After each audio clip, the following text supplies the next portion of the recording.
നമസ്കാരം. അമേരിക്കയിലെ short video പ്ലാറ്റ്ഫോമായ ടിക്ടോക്കിന്റെ ഭാവി തുലാസിലായിരിക്കുകയാണ്. ചൈനീസ് കമ്പനിയായ ബൈറ്റ് ഡാൻസിന്റെ ഉടമസ്ഥയിലുള്ള ടിക്ടോക്ക് രാജ്യസുരക്ഷയ്ക്ക് ഭീഷണിയാണെന്ന് കാണിച്ചാണ് അമേരിക്കൻ ഭരണകൂടം പുതിയ നിയമനിർമ്മാണം നടത്തിയിരിക്കുന്നത്. പുതിയ നിയമനിർമ്മാണം അനുസരിച്ച് ടിക്ടോക്കിന് യുഎസിൽ സേവനം തുടരണമെങ്കിൽ ജനുവരി 19 മുമ്പ് ടിക്ടോക്കിന്റെ യുഎസിലെ സ്ഥാപനം ബൈറ്റ്സ് ഡാൻസ് വിൽക്കണം. ഇനി വിൽപ്പന നടത്താൻ തയ്യാറല്ലെങ്കിൽ ആകെ ഒരു വഴിയേ ഉള്ളൂ, അത് സേവനം അവസാനിപ്പിക്കണം.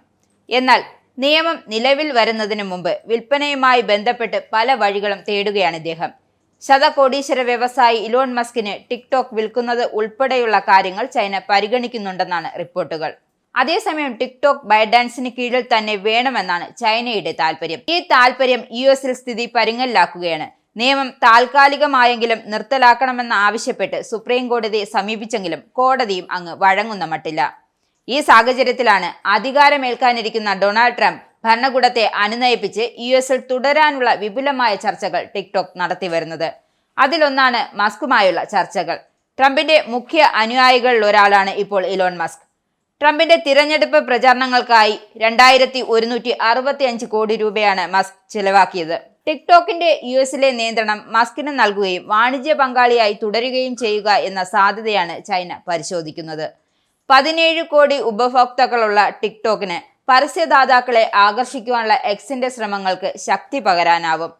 മസ്കിന്റെ ഉടമസ്ഥതയിലുള്ള AI സ്ഥാപനം XAIക്ക് ടിക്ടോക്കിൽ സൃഷ്ടിക്കപ്പെടുന്ന വലിയ അളവിലുള്ള ഡേറ്റ ഉപയോഗപ്പെടുത്തുവാനുമാവും. ഭരണകൂടത്തിന്റെ പ്രതിനിധി എന്ന നിലയിൽ US ഭരണകൂടത്തിന്റെ നേരിട്ടുള്ള പങ്കാളിത്തവും ടിക്ടോക്കിന് ലഭിക്കും. എന്നാൽ ഈ വിഷയത്തിൽ ചൈന അന്തിമ തീരുമാനത്തിൽ എത്തിയിട്ടില്ല.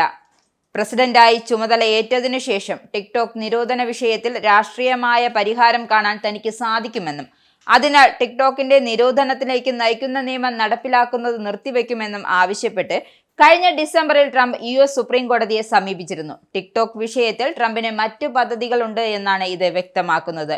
ടിക്ടോക്കിന്റെ നിരോധനം തന്റെ എക്സ് പ്ലാറ്റ്ഫോമിന് തന്നെയാണ് ഗുണം ചെയ്യുക എങ്കിലും യുഎസിൽ ടിക്ടോക്ക് നിരോധിക്കപ്പെടരുത് എന്നാണ് തന്റെ അഭിപ്രായമെന്നും മസ്ക് നേരത്തെ തന്നെ അഭിപ്രായപ്പെട്ടിട്ടുണ്ട്. അത് അഭിപ്രായ സ്വാതന്ത്ര്യത്തിനും ആവിഷ്കാര സ്വാതന്ത്ര്യത്തിനും എതിരാണെന്നും അദ്ദേഹം പറയുന്നു.